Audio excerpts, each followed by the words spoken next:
It's important to have her look as if she has earned this, that if she is just sort of coronated, if you will, that will open her up to scrutiny, that she didn't really earn the position. And that is important that the voters see that she has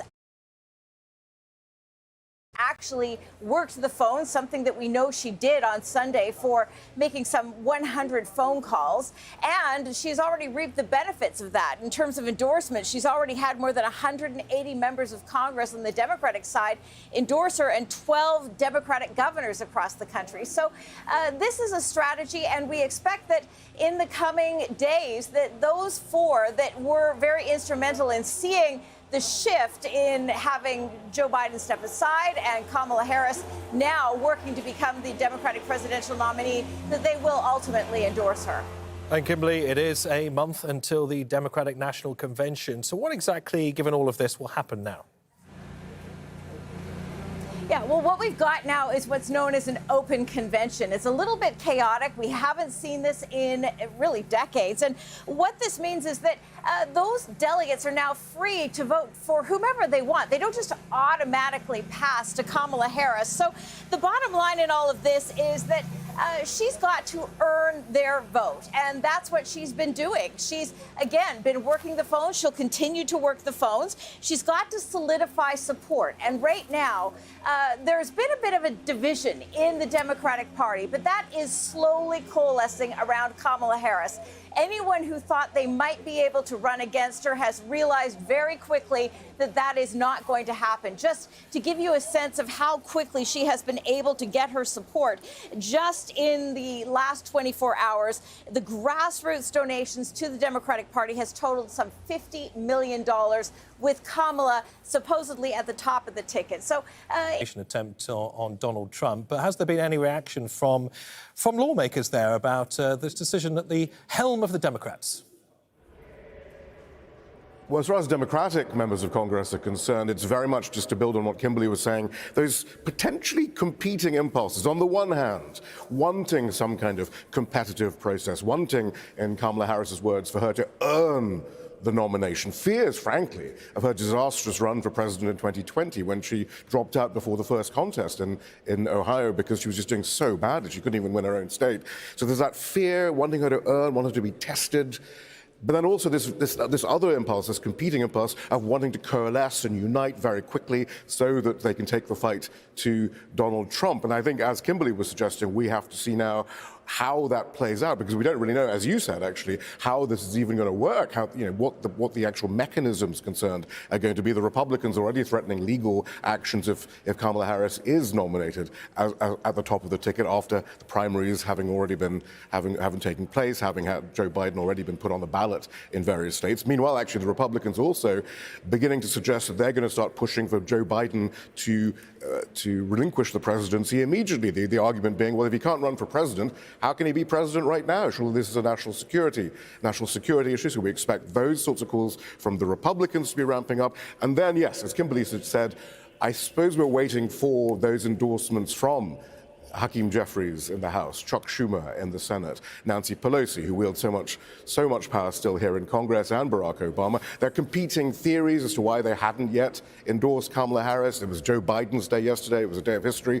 So, yeah, that's what everyone's looking at as well. Will they now endorse, or will they support some kind of competitive process? There was a bit of excitement this morning. Joe Manchin, the independent senator who caucuses with the Democrats, suggested he would challenge Kamala Harris in an early morning interview, but an hour later then he withdrew his suggestion that he would be running against her. He's very much on the right of the party, the nominal left of the party, all lining up behind Kamala Harris, Congressional Progressive Caucus, members of the so-called squad, they're all lining up. So, yeah, it's just those two competing instincts now that we have to keep an eye on in the coming hours.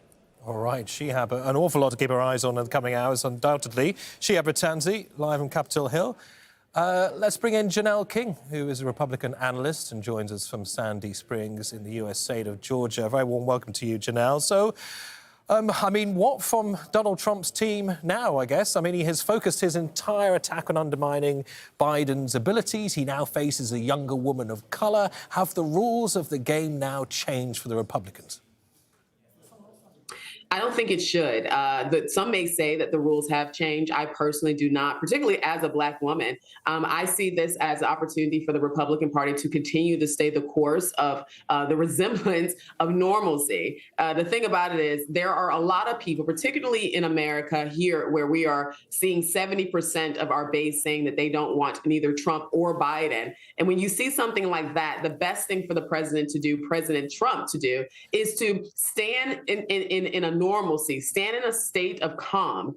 When you start to create more chaos or interject yourself into the chaos that the Democrat Party is now underneath, now you're adding yourself to the problem. Allow them to work this out on their own. There's a lot of issues when it comes to Kamala. I'm hoping we get towards that. However, to answer your question, I don't think the Republican Party should do anything. I think we need to stay focused on our messaging, stay focused on the economy, and stay focused on the things that the American people are feeling and not what's happening in the political world. Nevertheless, I mean, Donald Trump hasn't resisted getting involved in commenting at least on what Kamala Harris may mean to him as a running mate. I mean, Trump described Kamala Harris as an easier opponent. I mean, is he putting a brave face in all of this? No, I don't think he is. I think that's actually a fact. Kamala Harris is an interesting candidate. The reason why I say that is because when she ran for president in 2020, I think it was 2020. Yeah, when she ran for president, she came in around 2%. She got about 2% of the vote as a Black woman during a time where the racial conversation was so heightened. Not to mention, she does have a prosecution record that is not favorable to Black men. And the problem that the Democrat Party has is that while you're trying to maintain Black women, you are losing Black men. And that will somehow create a scenario where you're canceling out those votes. So it doesn't matter at all. And that's what we saw here in Georgia in 2022 when Herschel Walker lost, and we saw our governor win because he had the support of Black men. The fact of the matter is they are in a very unique conundrum. What I am going to be watching for is who will be the VP candidate should Kamala come out of the convention. Without having President Obama's endorsement, I think it's going to be really tough for her to come out of the convention. Once he speaks up and speaks out, a lot of her endorsements may shift or they may weaken. So it's interesting to see what happens there. I mean, the suggestion is that this may well be a delaying tactic from the like of Barack Obama and Nancy Pelosi to firstly keep the media attention on the Democratic Party, to starve Donald Trump of the oxygen of publicity, and then eventually end up supporting Kamala Harris. What do you think of that? Is there some master Democrat strategy going on here? I was with you in the beginning part, but the end, I think we see a little bit differently. So in the beginning, yes, I do think that this is a strategy in order to keep the Democrat Party in the forefront of the media, because the Republican Party and President Trump, we are really good at dominating the media. And I think this is where they do see that opportunity. However, I am watching to see where this goes. I think President Obama sees the writing on the wall. The writing on the wall is that you cannot win with Black women alone. You cannot win with the Black vote alone. You have to bring in so many others. Now, where we do see a hemorrhaging on the Republican Party side of women, women voters, particularly around the abortion topic, they're now starting to kind of simmer down because our Republican nominee is not as vocal about the abortion topic as some of our other Republicans. So I am interested to see what happens there. But I think President Obama sees that the writing is on the wall, that Kamala is going to be a tough one to pull across the aisle. She has not polled higher than President Trump. So we don't know if they're trying to figure out if they are now leaving one candidate to jump into another losing candidate, and then we end up losing, or they end up losing altogether. So as Republicans, we are watching this to see what they're going to do, but I personally don't see it being Kamala Harris. All right, Janelle, before I go, let me ask you something else, because some Republicans are clamouring for Joe Biden to leave office now, arguing that if he's not fit to run for office, he's not fit to be commander-in-chief. Does that help the Republicans in some way?